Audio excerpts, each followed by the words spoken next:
a gentleman who really needs no introduction around these parts, but I'm going to give a good shot at it. Jeff Gordon, driver of the number 24 Exalta Chevrolet, four-time winner here at the Brickyard, and celebrating a very historic milestone this week. And Jeff, talk about all the preparation going into this week, and knowing that you have a big anniversary to celebrate as well. Yeah, I think there's always a huge amount of effort that's put into this race. Obviously, that first year in 1994, we knew something special was happening here, and all the teams and drivers went that extra effort to prepare for this race. Paid off for us then, and I think every year, certainly at Hendrick Motorsports, we look at this as a very unique and special event, and one that we want to win, and we put that extra effort in, and we've certainly done that again this season. So it's exciting to be back here in Indianapolis as always, but when you have a team in a car like we have prepared for this weekend and the type of season we've had, it's even more exciting to be here. That's great. Well, we're going to open it up to questions, so please raise your name. We'll get a wireless mic to you. We're going to start up here with Ed. Just please state your name and affiliation. Ed Hinton, ESPN.com. Jeff, do you come in here, as well as your team's been running this year, do you come in here maybe feeling better about maybe winning this thing again than you have in a while, in some years? Well, I feel like every time we come here, we have a shot at winning, and we've come up short a couple times when we didn't win it. We've come in here and didn't really have what it took to win, and made more out of it than I anticipated once the green flag dropped. And this weekend, there's no doubt, I feel like this is the best chance that we've had at winning this race. Legitimately, with the speed of the car as we've had in a very, very long time. It's obvious that there's some competitors out there that are going to be tough, including our teammates, and but I think the preparation that we've put into it and what we've been working on since the break, I mean, and leading into that, really are things that we're really, really excited about seeing what we have here today during practice and this weekend. But yeah, this is definitely from a overall strength of the team and speed of the car, this is by far the best chance we've had at winning in a long time. We'll go to Bob next, and then over to Alan, and then over to this side. Bob Hocker, Sporting News. When Dale Jarrett was asked about the attendance here at the Brickyard, the first thing he said was 2008 having a big impact, and I'm curious if you think that, is the sport still recovering here from 2008, and do people still talk to you, or if you talk to people about whether they come here or not, is that a reason brought up? I mean, I think the whole country, the world, still somewhat recovering from 2008. Good year. Oh, that yeah. I mean, I guess so in some ways. This race it's a historical track. It's a beautiful facility. It's just an awesome place to come and be a part of the event. It's not our high banked mile and a half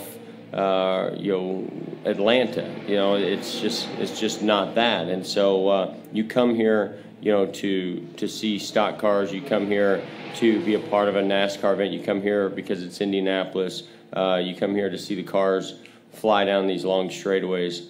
I think that was definitely a tough year when the tires had the issues that they had. But I feel like certainly everybody has responded to that very, very well. And I think that maybe that was just a crucial time with everything going on economy-wise, and it was bad timing, no doubt about that. But I think Indianapolis has done an excellent job, bringing the fans a great package and event, in NASCAR as well, of having an event that everybody enjoys. I mean, I don't talk to anybody that doesn't want to come to Indianapolis. So it's hard to say, since 1994, I mean, it's such a massive, huge crowd.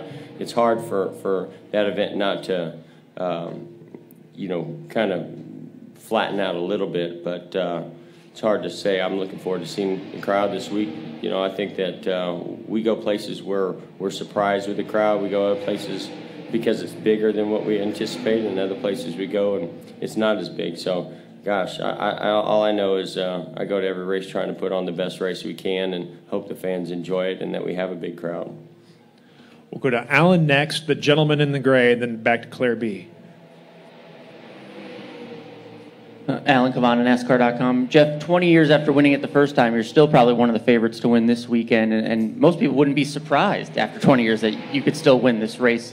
You don't see that a lot in sports. What does that longevity mean to you, that you're still performing at the top level?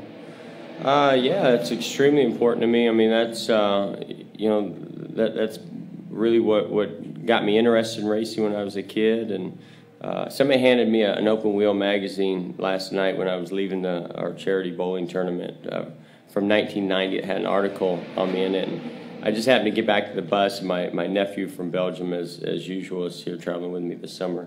And, you know, so he was looking at it, and I was reading parts of it.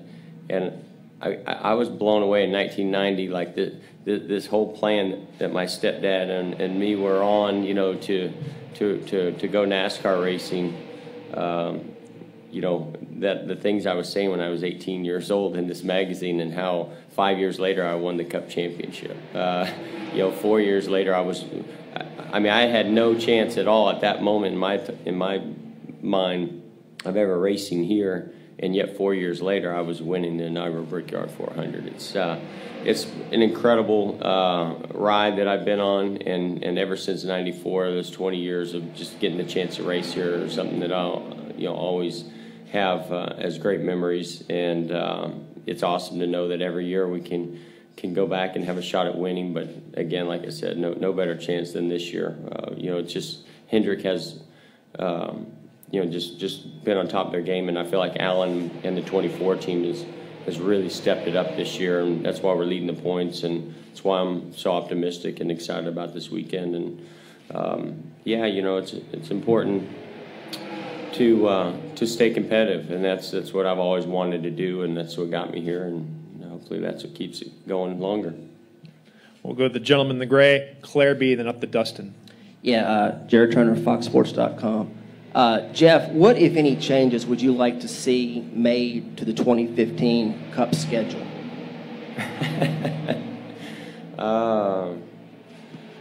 2015 Cup schedule. Have they released the 2015 Cup schedule? Well, first, I need to see the 2015 Cup schedule. I don't know, man. I'm trying to figure out how to win the Brickyard 400 right now.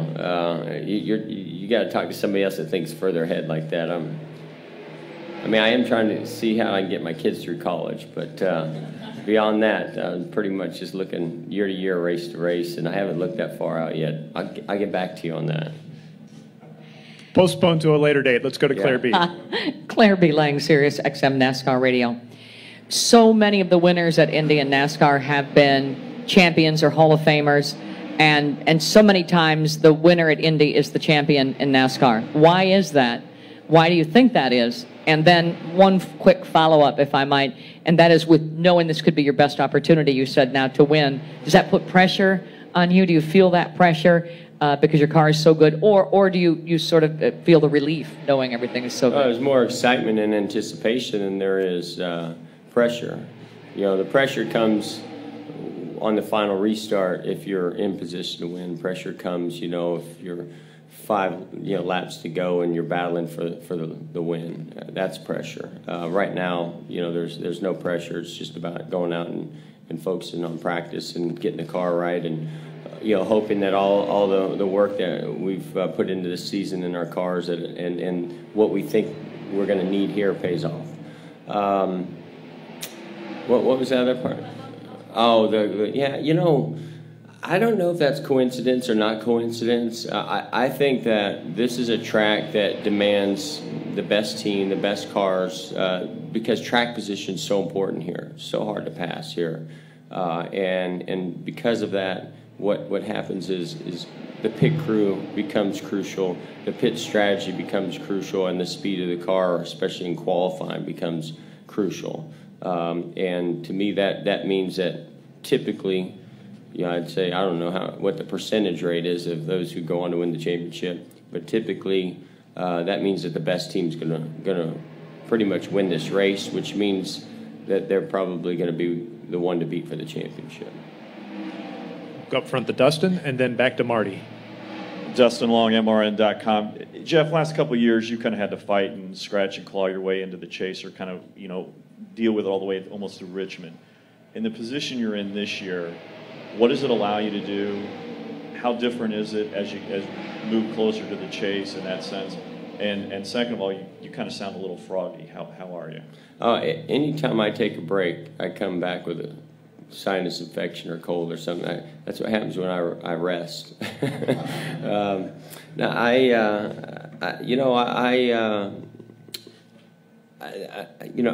think that we are having a great year, and it's great to have.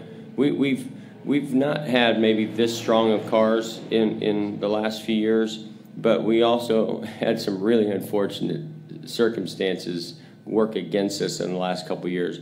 Where this year, our cars and our team is better, and maybe that's why good things are happening for us. We're putting ourselves in good positions. I've always said you make your own luck, and I think that we're doing that this year because we're running up front, we're qualifying up front.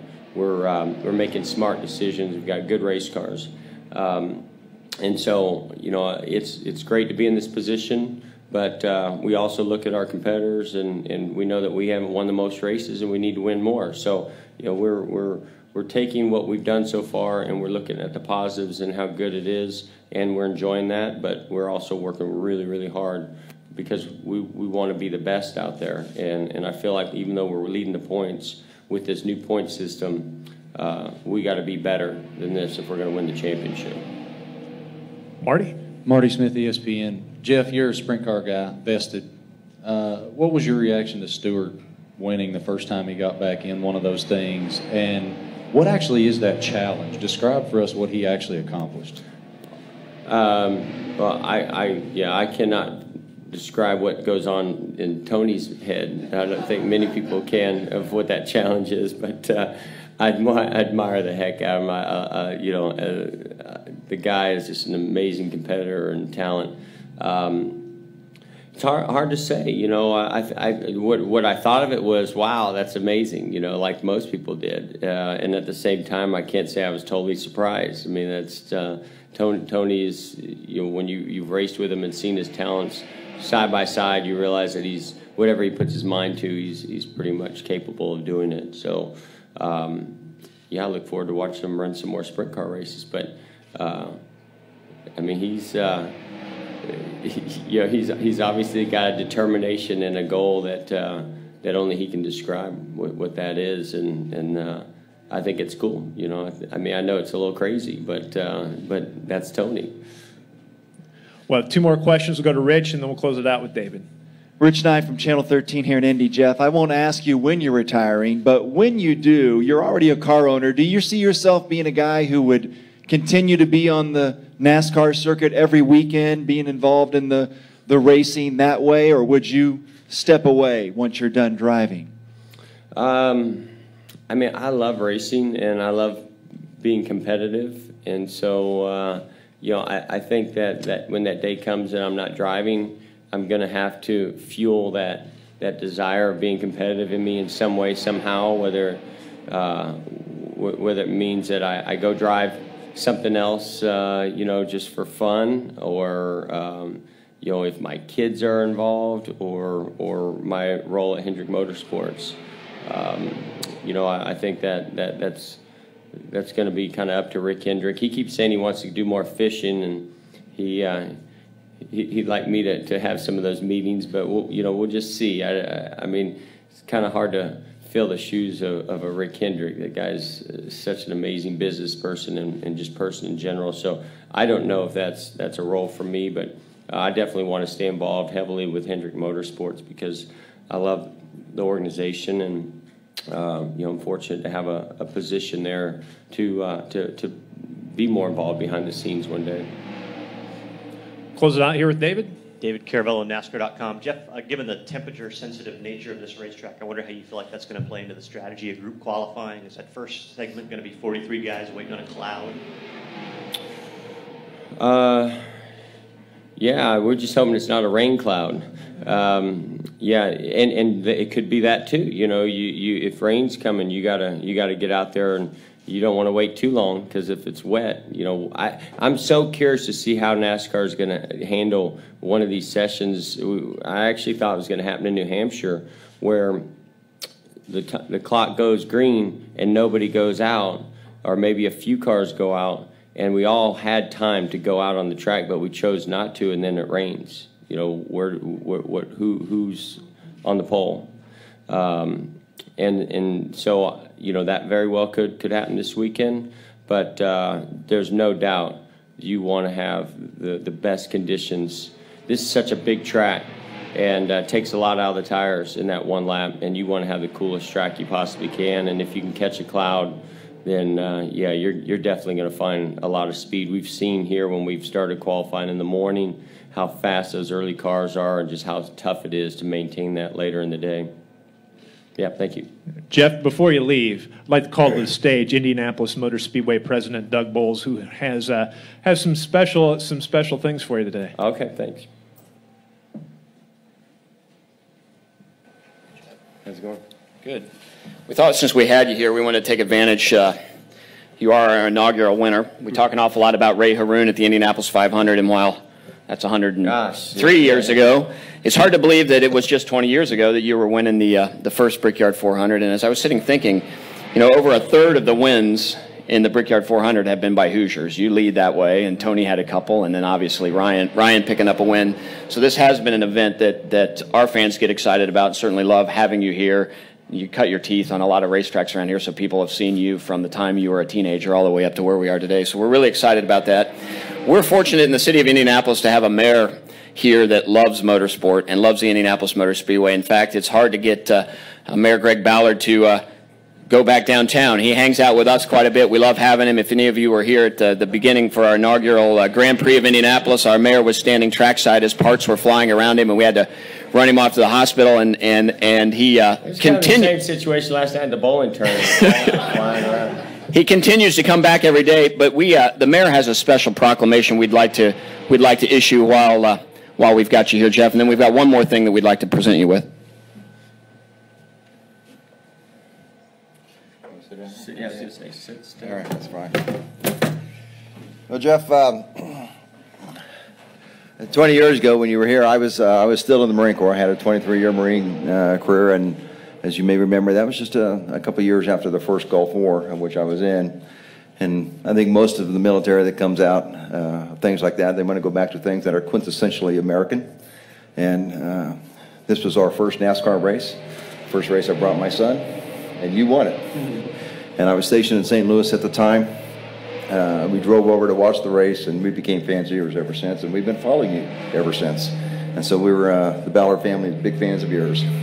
But because you did such a good job and have represented the sport so well, and it is your 20th anniversary, and I am the mayor, and I get to do proclamations. To all whom these presents may come, greetings. Whereas NASCAR Sprint Cup driver and Indiana native Jeff Gordon was the winner of the inaugural NASCAR Sprint Cup Brickyard 400 race at the Indianapolis Motor Speedway in 1994, and whereas Jeff won the Brickyard 400 again in 1998, 2001, and 2004, to join Indianapolis 500 greats A.J. Foyt, Al Unser, and Rick Mears as four-time winners at the Indianapolis Motor Speedway.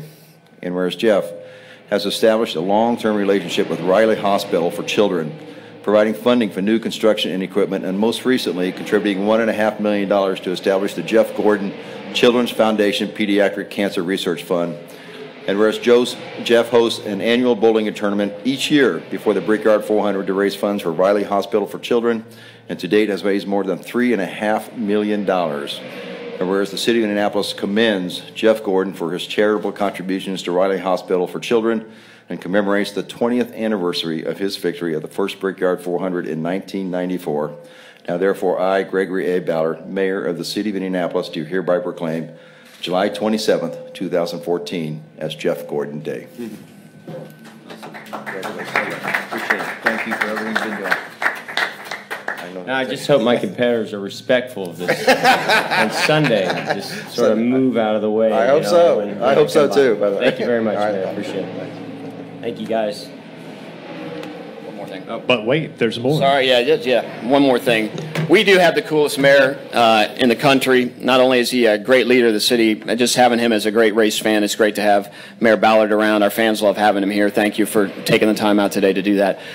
So as you notice, we have the new pylon up. And I don't know if you know, the first pylon was built in 1959 and was torn down after 1993. So our second generation pylon was built in 1994. So it has been up for every race that you have run in. So you, first NASCAR race, you ended up at the top of the pylon. Well, we took it down this year. It wasn't up for the Indianapolis 500, so the first race will be this year. We've saved most of it, and we've decided that the first thing we wanted to do with the pylon is we could have presented you with lots of it. We could have presented you the number 1. We could have presented you the number 4 for your wins. But we decided we'd like to present you with the number 24 from the pylon that was up for all 20 races that you've competed here at the Indianapolis Motor Speedway. Just thanking you for everything you've done for the Indianapolis Motor Speedway. Oh, thank you. That's awesome. Very cool. Look at that.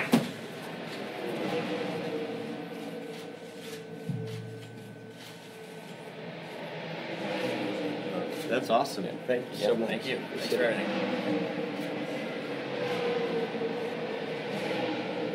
That's amazing. Thank you guys so much. I'm very proud of the ability to race here in Indiana. As a kid and to come here to Indianapolis Motor Speedway and compete. Like I said, it was just a dream of a kid from California to get this opportunity, and now it's hard for me to believe it's been 20 years since we've been coming here with NASCAR, and that we won that inaugural race, and my life changed forever when we won this race. Chevy billboards all over the country, and couldn't walk in anywhere without somebody saying, "Hey, didn't you win that race in Indianapolis?" So I'll never forget that moment and this Speedway, and this means a lot to me to receive these awards. So thank you very, very much. Thanks a lot, Jeff, for joining us today. Appreciate it. Hey, Matt, can we get a clarification? The mayor said July 27th. Is today Jeff Gordon Day or Sunday Jeff Gordon Day? Sunday is. Sunday. Yeah, but make sure you tell all the rest of the guys that too.